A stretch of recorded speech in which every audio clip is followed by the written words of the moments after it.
ஓம் சாந்தி. மதிப்பிற்குரிய லாம்லோச்சான்பாய் நம்மோடு இருக்கிறார். அவரை எல்லோரும் அன்போடு வரவேற்போம்.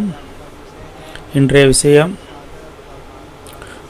சுகக்கடல் பரமாத்மா சிவன்.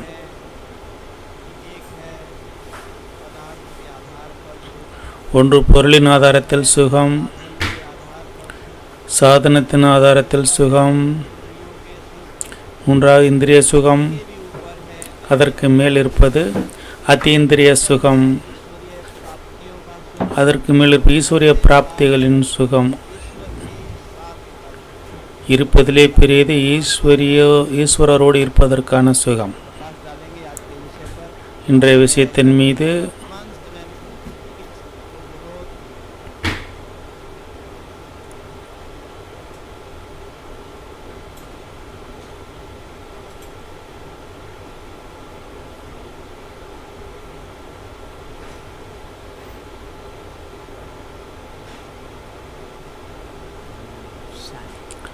ஓம் சாந்தி.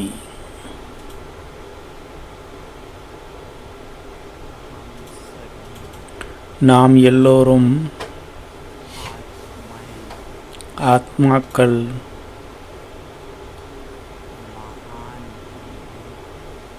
மகானாகவும் இருக்கிறோம், சௌபாகியசாலிகளாகவும் இருக்கிறோம். எப்படி இன்று பாபா சொன்னார் இல்லையா, நீங்கள் தனக்கே வாழ்த்து சொல்லுங்கள், எனக்கு பகவான் கிடைத்திருக்கிறார். அவர் எல்லா துன்பங்களிலிருந்தும் விடுவித்து சுகமான உலகத்திற்கு அழைத்து செல்கிறார். நாம் எல்லாம் சங்கமயுக ஆத்மாக்கள், ஆல்ரவுண்டு பாட்டதாரிகள். ஆத்மாக்கள் நமக்கு முழு கல்பத்திற்கும் சுக மற்றும் துக்கத்தின் அனுபவம் இருக்கிறது. ஆத்மாக்கள் நாம் எப்போது பரந்தாமத்தில் இருந்தோமோ அங்கே அமைதி மட்டும் இருந்தது. ஆத்மா அமைதி சொரூபத்தில் தனது தர்மத்தில் நிலைத்திருந்தது. ஆனால் ஆத்மா எப்போது சத்தியுகத்திற்கு வந்ததோ, சத்தியுகத்தில் சுகமும் இருந்தது. ஆனால் சுகத்தின் கூடவே அமைதியும் இருந்தது.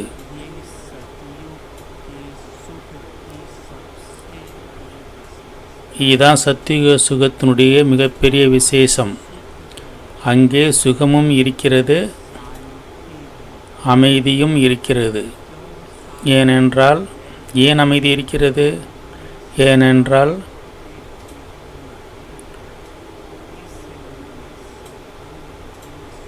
எல்லோரிடமும் தெய்வீக குணங்கள் இருக்கிறது, அதனால் அமைதியும் இருக்கிறது, தெய்வீக குணங்களோடு இருக்கிறது. துவாபர் கலியுகங்களில் பௌத்தீக சுகம் இருக்கிறது. துவாபர் யுகத்தில் சீக்கிரமாக நாம் துக்கப்படுவதில்லை.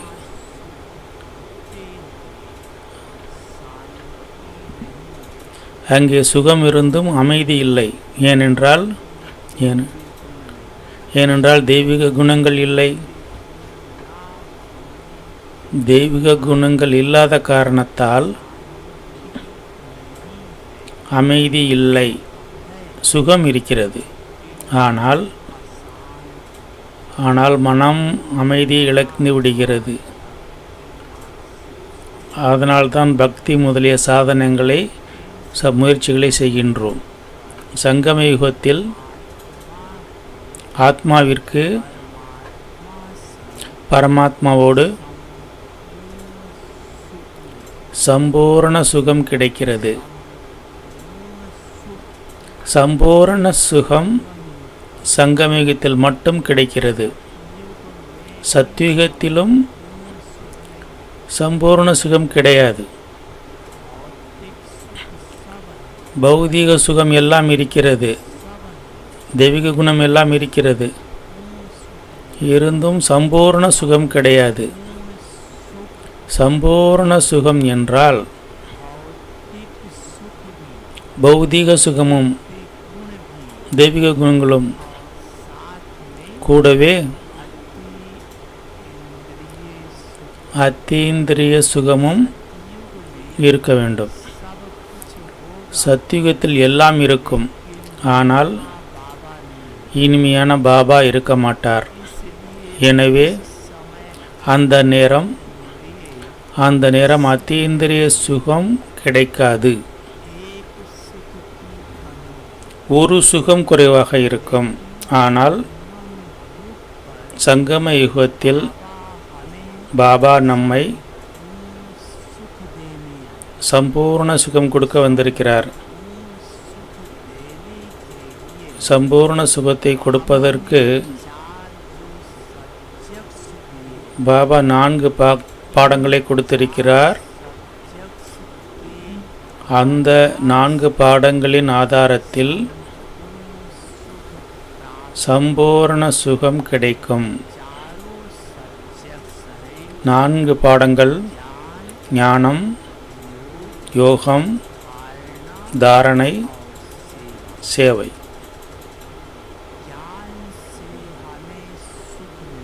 ஞானத்தால் நமக்கு சுகம் கிடைக்கிறது. ஆனால் எப்போது ஞானம் நமது வாழ்க்கையில் மூழ்கிவிடுகிறதோ, ஞான சொரூப செயலாக இருக்க வேண்டும். நம்முடைய நடத்தை ஞான சொரூபமாக இருக்க வேண்டும். நம்முடைய பார்வை, உணர்வு ஞான சொரூபமாக இருக்க வேண்டும். மற்ற வார்த்தையில் சொல்வதென்றால், பாபாவின் ஸ்ரீமத் படி நம்முடைய ஒவ்வொரு செயலும் இருக்க வேண்டும். அப்போ உங்களுக்கு சுகம் அனுபவமாகும். ஒருவேளை ஏதாவது செயல் அமிர்த வேளையிலிருந்து இரவு உறங்கும் வரை ஸ்ரீமத்க்கு விபரீதமாக இருந்தால் அப்போ சுகம் உணர முடியாது, சுக அனுபவம் கிடைக்காது. ஆனால் ஒவ்வொரு கர்மமும் ஸ்ரீமத் படி இருந்தால் உங்களுக்கு சுகத்தின் உணர்வு ஏற்படும்.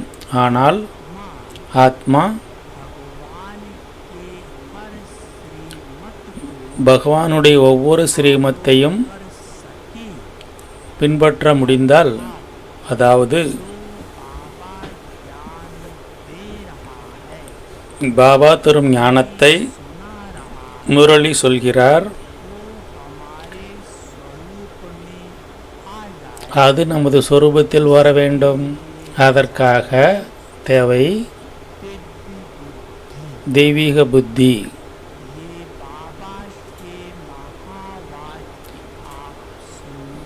நீங்கள் பாபாவுடைய மகா வாக்கியத்தை கேட்கிறீர்கள். அது சிங்கத்தின் பால் தங்க பாத்திரத்தில் தான் இருக்கும். அதாவது பரம பவித்திர பரமாத்மாவின் ஞானம் பவித்திர புத்தியில் தான் நிற்க முடியும். ஒருவேளை நாம் பாபாவுடைய ஒவ்வொரு ஸ்ரீமத்தையும் நடைமுறையில் கொண்டு வந்தால், அதற்காக புத்தி தெய்வீகமாக மாற்றுவது மிக அவசியமாக இருக்கிறது. புத்தி எப்படி தெய்வீகமாகும்? புத்தியை தெய்வீகமாக்குவதற்கு விதி எந்த சிறந்த எண்ணங்களால் பாபா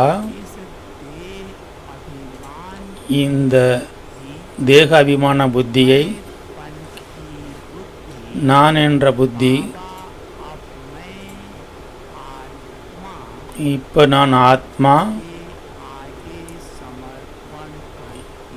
நான் உங்கள் முன்னால் அர்ப்பணம் செய்கிறேன். எப்போது நீங்கள் அந்த மாதிரி சிறந்த எண்ணங்களை கொண்டு பாப்தாதாவின் முன்னால் எல்லாத்தையும் வைக்கிறீர்களோ, அப்போது பாப்தாதா உடனே பதில் சொல்வார், நல்லது இனிய குழந்தையே, நீங்கள் தேகாபிமான புத்தியை நான் என்ற உணர்வை பாப்தாதாவிற்கு கொடுத்து விட்டீர்கள். இப்போது இந்த புத்தியின் மீது உங்களுக்கு எந்த அதிகாரமும் இல்லை. ஒருவேளை இந்த புத்தியை கொண்டு ஸ்ரீமத் பிரமான் நீங்கள் ஜட்ஜ்மெண்ட் பண்ணிங்கன்னா பிறகு கர்மத்தில் கொண்டு வாருங்கள். எந்த ஆத்மா ஸ்ரீமத் படி ஜட்ஜ்மெண்ட் முடிவெடுத்து அந்த ஆத்மாவிற்கு எந்த அவகுணமும் தெரியாது, அவகுண காரியம் செய்தாலும் யார் ஸ்ரீமத் படி நடக்கிறார்களோ, நடக்கக்கூடிய ஆத்மாவோ, அவர்கள் அந்த அவகுணத்திலும் குணத்தை பார்ப்பார்கள். பாபாவுடைய உதாரணத்தை நான் சொல்கிறேன். ஏனென்றால் பாபா தெய்வீகமானவர்.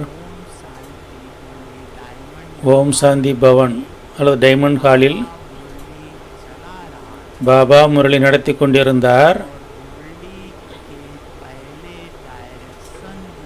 முரளிக்கு முன்னால் டைரக்ஷன் கொடுக்கப்பட்டது, யாரும் இடையில் கைத்தட்டக்கூடாது. எதுவரை பாபா சொல்கிறாரோ அதுவரை. பாபா முரளி நடத்தி கொண்டிருந்தார். அந்த மாதிரி ஒரு பாயிண்ட் வந்தது. எல்லாரும் ஜோராக கைத்தட்டினாங்க. பிறகு கொஞ்ச நேரத்திற்கு பிறகு பாபா முரளி நடத்த ஆரம்பித்தார். பிறகும் ஜோராக கைத்தட்டினாங்க. பாபா சொன்னார், குழந்தைகளே, 2 கைகளின் கைத்தட்டாதீர்கள், அதனால் குழப்பம் ஏற்படுகின்றது.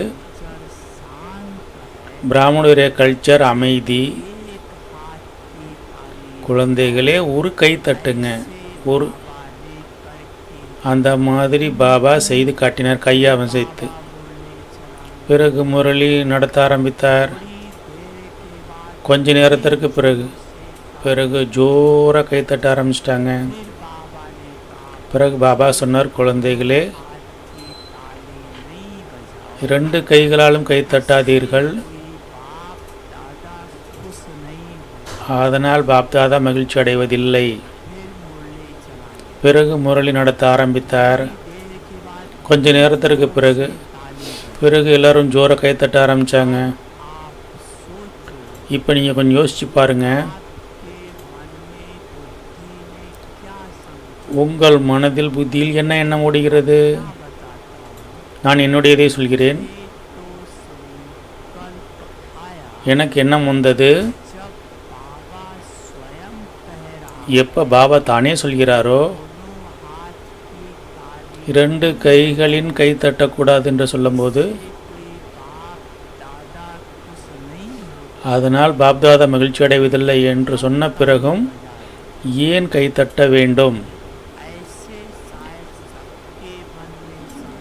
அந்த மாதிரி எண்ணம் எல்லோருடைய எண்ணத்திலும் உருவானது. யாருக்கு எந்த மாதிரி புத்தி இருக்கிறதோ,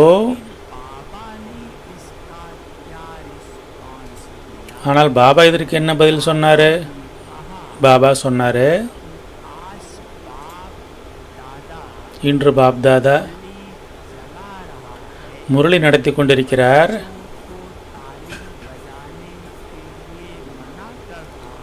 பாபா கைத்தட்ட மறுக்கிறார். இருந்தும் பாபா குழந்தைகளுடைய இவ்வளோ உற்சாகம் இருக்கிறது, அவ்வளோ உற்சாகம் இருக்கிறது, தன்னை கட்டுப்படுத்தவே முடியவில்லை. இப்போ நீங்கள் பாருங்கள், உங்களுடைய புத்தி தெய்வீகமாக இல்லை. அதனால் அவகுணம் தெரிந்தது. ஏன் இந்த மாதிரி திட்டுறாங்கன்னு. ஆனால் பாபாவுடைய புத்தி தெய்வீகமாக இருந்தது. அதனால் அதிலும் குணத்தை எடுத்தார்.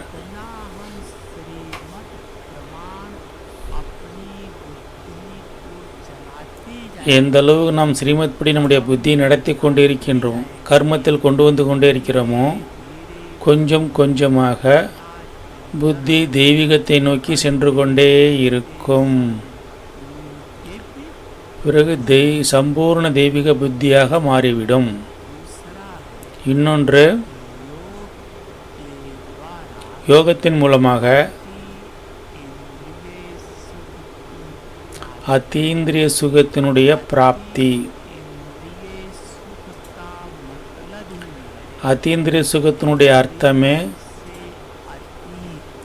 இந்திரியங்களை கடந்து, இந்திரியங்களை தாண்டி.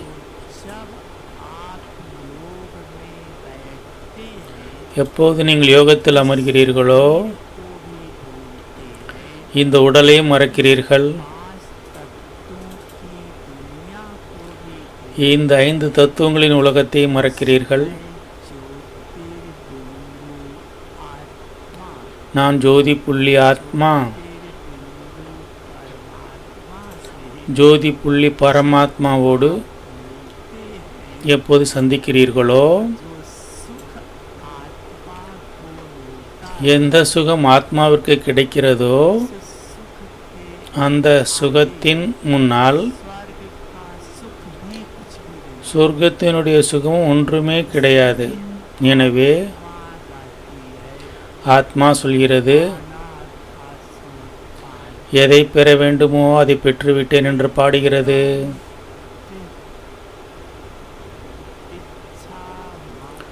முற்றிலும் ஆசை என்றால் என்னவென்று அறியாத நிலை, நிரம்பிய நிலை, திருப்தி நிலை, அத்தீந்திரிய சுகம். ஆனால் அதற்காக 2 விஷயங்களை பயிற்சி செய்ய வேண்டும்.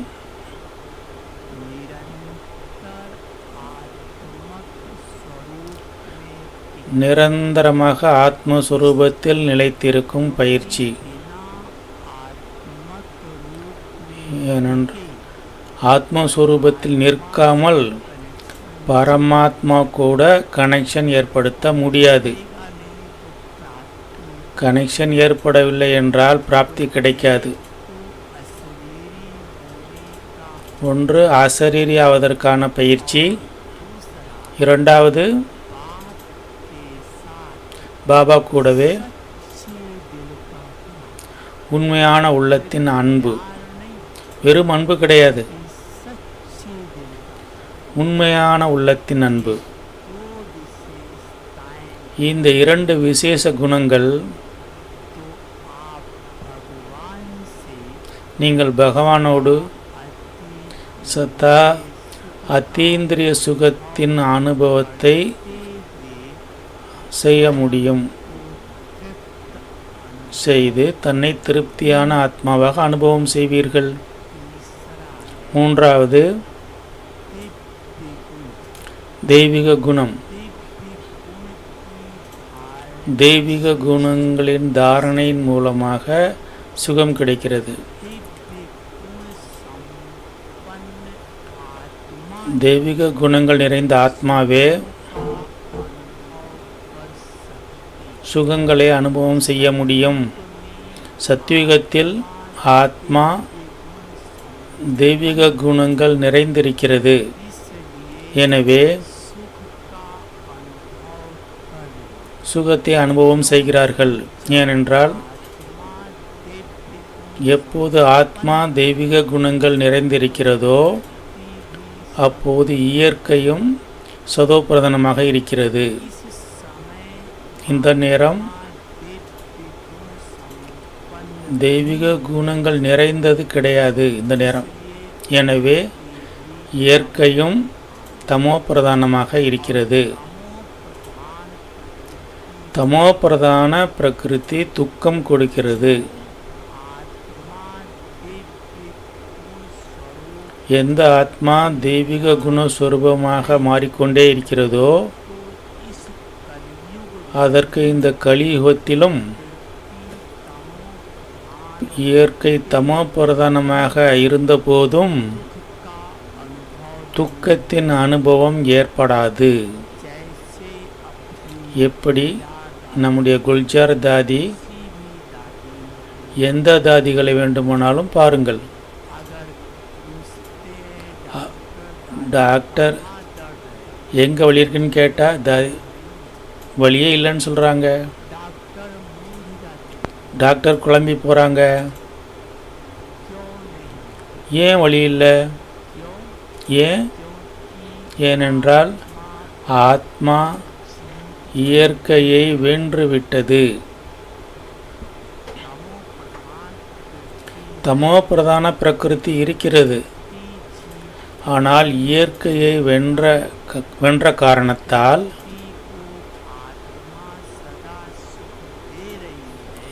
இயற்கை ஆத்மாவிற்கு சதா சுகம் கொடுத்து கொண்டே இருக்கிறது. அதனால் அவர்கள் சுகத்தை அனுபவம் செய்து கொண்டே இருக்கிறார்கள். கணக்கு வழக்கம் தீர்கிறது வேகமாக. துக்கத்தினுடைய ஃபீலிங்கும் கிடையாது. எனவே தெய்வீக குணங்களின் தாரணையும் இரண்டு விஷயங்களின் கவனத்தால் இருக்கிறது. ஒன்று, தெய்வீக குணங்களின் மகத்துவத்தை அறிந்து கொள்ள வேண்டும். எதுவரை மகத்துவத்தை அறிந்து கொள்ளவில்லையோ அதுவரை தாரணம் செய்ய முடியாது. எப்படி பாருங்க, இந்த கலியுக உலகில்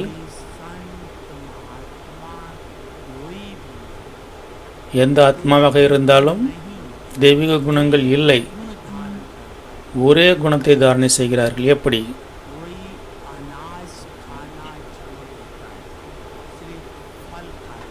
சில பேருக்கு தானியங்களை விட்டுட்டு வெறும் பழத்தை சாப்பிட்றாங்க.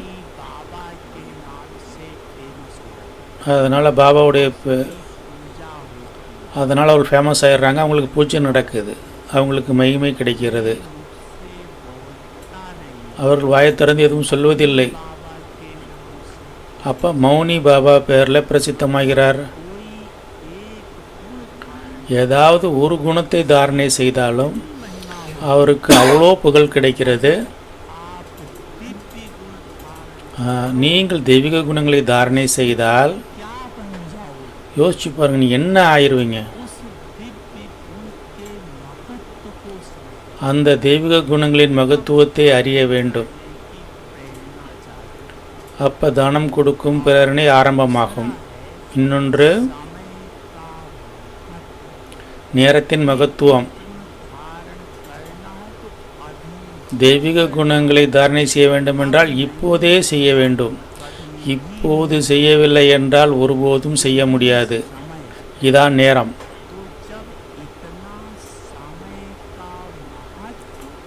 இந்த அளவுக்கு நேரத்திற்கு மகத்துவம், தெய்வீக குணங்களுக்கு வேல்யூ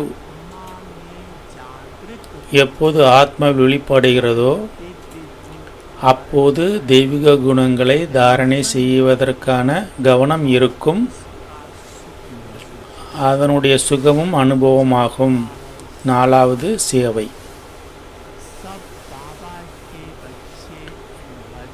எல்லோரும் பாபாவுடைய குழந்தைகள், அனுபவிகள். சேவை செய்கிறீர்கள். உள்ளிருந்து மகிழ்ச்சி தனக்கு தானே வருகிறது. உள்ளிருந்து சுகம் தனக்குத்தானே வருகிறது. ஏனென்றால் மற்றவருக்கு கொடுக்கிறீர்கள். என்ன கொடுக்கிறீர்கள்? பரம பவித்திர பரமாத்மா கொடுத்த ஞானத்தை தானம் கொடுக்கிறீர்கள். பரமாத்மா படைத்த யஜ்யத்திற்கு சேவை செய்கிறீர்கள். ஆனால் அதற்காகவும் 2 விஷயம் தேவை. ஒன்று நிமித், பொறுப்பு, பணிவு, ஆனால் சலனமற்ற பேச்சு. நிமித், பொறுப்பு, பணிவு, களங்கமற்ற பேச்சு. இந்த 3 விஷயங்களும் என்னுடைய ஞானம் கிடையாது. பகவான் கொடுத்த ஞானம் பகவானுடைய குழந்தைகளுக்கு கொடுக்கிறேன். நான் நிமித்தமாக இருக்கிறேன்.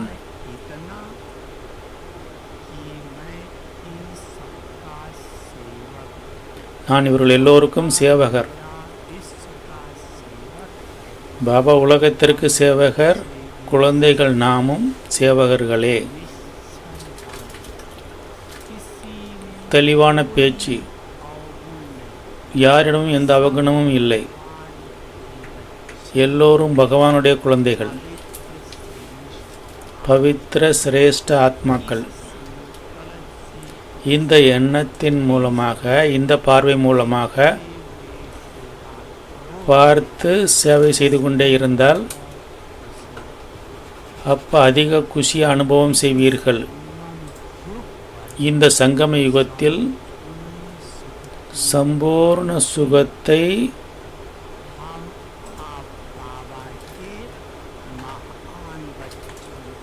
பாபாவுடைய மகான் குழந்தைகள் நமக்கு கிடைத்திருக்கிறது.